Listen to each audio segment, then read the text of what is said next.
Donc voilà, Valérie Sandor, mon nom d'artiste Valkyrie. Je me retrouve avec l'honneur de commencer cette conférence TED. Alors voilà le matériel qui arrive. Voilà. Si tu pouvais me brancher ça à la place des RCA, merci. Donc voilà, les explorateurs du monde moderne. Alors, moi, si on m'invitait ici, c'est que je suis un explorateur du son. Alors, j'utilise des voies d'exploration qui ne sont pas très communes, c'est-à-dire principalement le circuit de bending, qui consiste de base à modifier des jouets pour enfants pour en créer des sources sonores complètement particulières à chaque jouet et qui surprennent à chaque fois quand on construit le jouet. Donc le principe, c'est de démonter le jouet, d'aller trifouiller un peu dans le circuit imprimé à l'intérieur. Avec les doigts, on y va carrément, comme on est sur pile. On cherche les petits faux contacts qui vont faire que le son va évoluer, va changer. Et une fois qu'on trouve ces choses-là, on installe ce qu'il faut, des petites choses électroniques, pour fixer ces effets, parce qu'on peut appeler ça des effets du coup, et du coup se créer des sources sonores très particulières. Donc, l'exploration. Voilà. Alors, suivez bien mon laser, c'est important. Il faut être précis. Voilà. Alors, qu'est-ce que c'est l'exploration?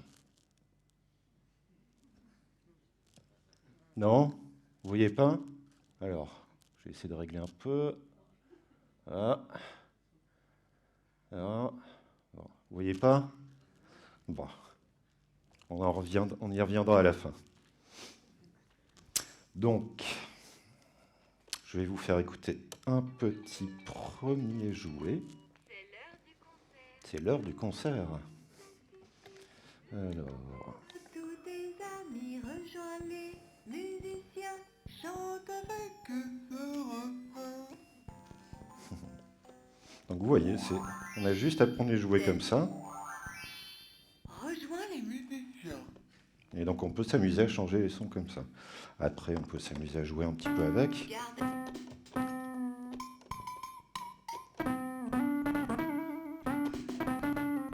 Garde.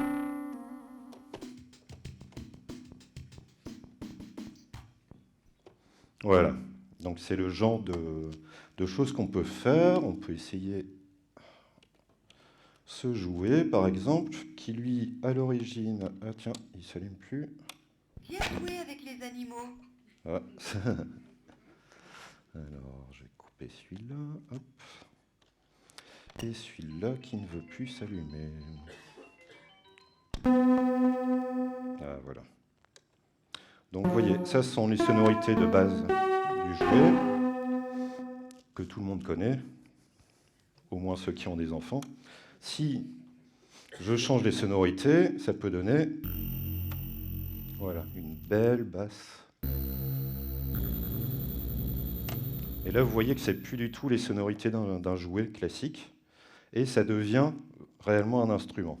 Alors si on s'amuse, par exemple, à sélectionner la mandoline, qui à l'origine est comme ça,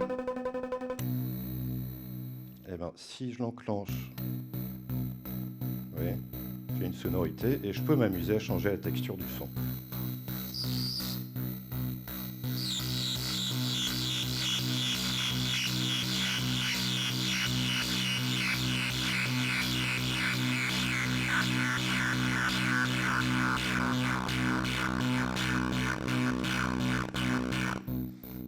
Voilà. Donc à partir de ces sources sonores que je crée, donc là on est vraiment dans l'exploration. Dans l'exploration, on ouvre le jouet, on cherche, on se dit ah tiens ça c'est pas mal, couplé avec ça c'est pas mal, et on en arrive à un certain résultat où on est satisfait, on ferme le jouet et voilà, ça nous donne une source sonore. Le problème pour faire de la musique, puisque le but principal c'est de faire de la musique, c'est qu'avec cet ensemble, vous voyez, c'est compliqué, il y a plein de fils. Regardez, tout ça là, tout ça c'est compliqué. Eh bien, il faudrait 10 bras pour faire de la musique. Parce qu'on ne peut pas avoir les doigts partout sur tous les jouets. Donc, j'en suis venu à la conclusion qu'il fallait que je séquence ces jouets. Donc, pour les séquencer, c'est-à-dire leur donner des ordres dans le temps précis, comme une boîte à rythme, et qui soient entre eux synchronisés, donc qui créent un orchestre entre eux, et qu'il se passe des choses entre eux. Et ben, c'est du coup ce que j'ai créé, grâce à principalement de l'open source, donc des logiciels qui sont des logiciels et du hardware, donc des choses physiques, qui sont en open source, c'est-à-dire que les gens qui les créent donnent à tout le monde les sources de leur code et de leur schéma. Voilà. Hop, je rallume l'ordi. Donc moi, je me suis créé un petit système. Donc, si on voit, alors, donc là, c'est mon setup avec les jouets. Maintenant, ça, c'est le logiciel qui me sert à séquencer tout ça, qui s'appelle Pure Data. Donc, Pure Data, vous voyez, c'est un petit peu compliqué. Il y a plein de fils. Il y a plein de boîtes, plein de fils. On ne sait pas.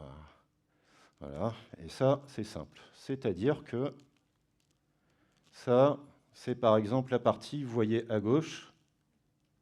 Je peux vous montrer avec le laser. Hein. Voilà, cette partie-là. Et bien, cette partie-là, si on rentre dedans, c'est ça. Et tout ce que vous voyez là, c'est que des parties comme ça, où quand on les ouvre, ça devient ça. C'est un développement rhizomique, on appelle ça. C'est-à-dire qu'on ne va pas partir d'un point particulier, mais de plusieurs choses en même temps, qui, au fur et à mesure, vont se relier. Et c'est comme ça qu'on va explorer un peu ce qu'on peut faire ensemble. Donc, trêve de bavardage, je vais vous faire une petite démo de ce que ça peut donner, avec des jouets modifiés et une boîte à rythme modifiée qui permet d'avoir une certaine structure à l'ensemble.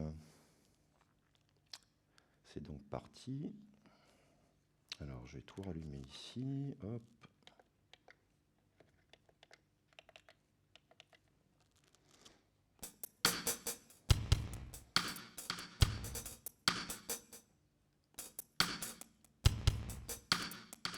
Voilà, la boîte à rythme qui joue tranquillement. Je peux commencer à lui envoyer des notes sur un jouet qui est celui-ci. Voilà. Alors, est-ce qu'il reçoit bien les notes? Voilà, on commence à l'entendre. Et du coup, ça me permet de caler les jouets et de les faire jouer en rythme. Donc là, je vais faire un rythme très basique. Hop.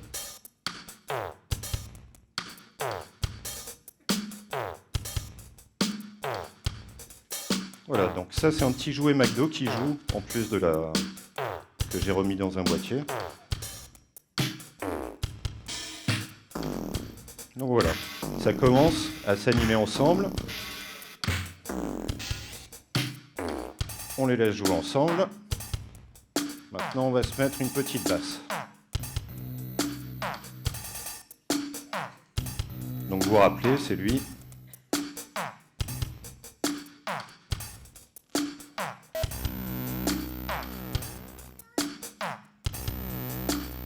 Donc on laisse s'animer les choses ensemble.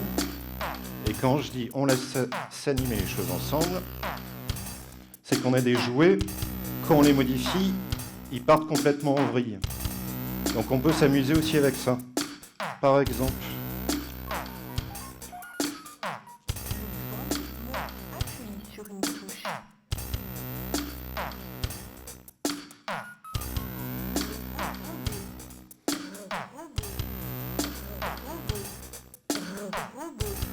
donc vous voyez, il joue bien en rythme.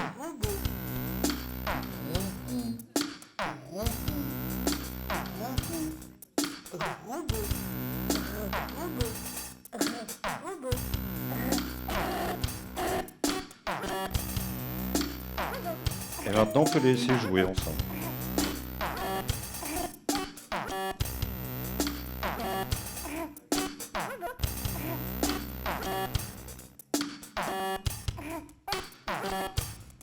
Et maintenant, on peut les laisser jouer tranquillement. On peut s'amuser un peu avec la boîte à rythme.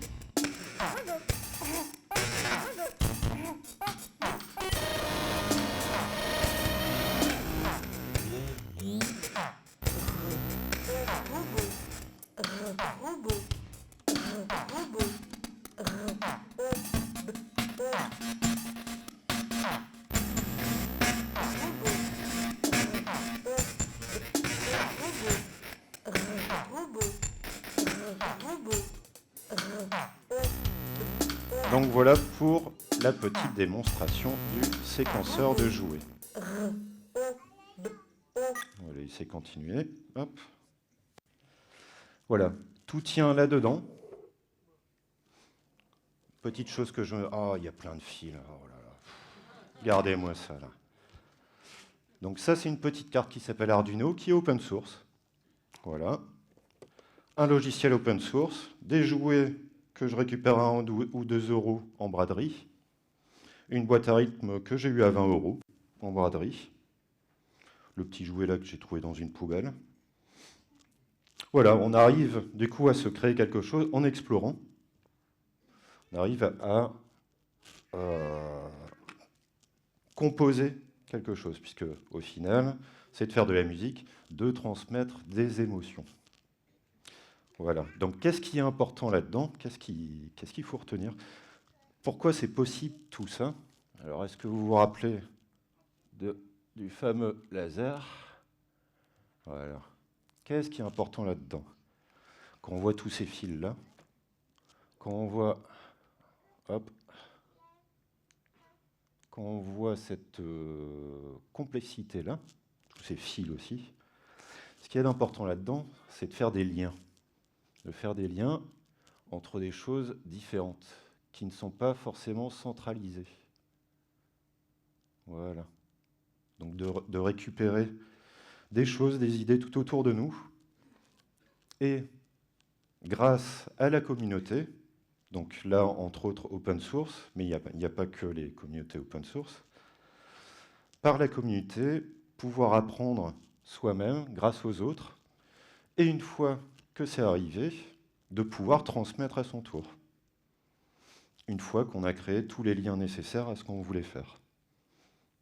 Voilà, donc ce projet que j'ai finalisé, sur lequel je bosse depuis 2 ans, que j'ai finalisé la semaine dernière, en résidence, et bien ce projet-là, je vais le sortir en open source pour que les gens qui font du circuit de bending n'aient pas ces 2 ans que j'ai passé à développer le truc, s'ils veulent s'amuser avec. Donc du lien, voilà, entre les choses, entre les gens, du lien social. Voilà. Je te remercie.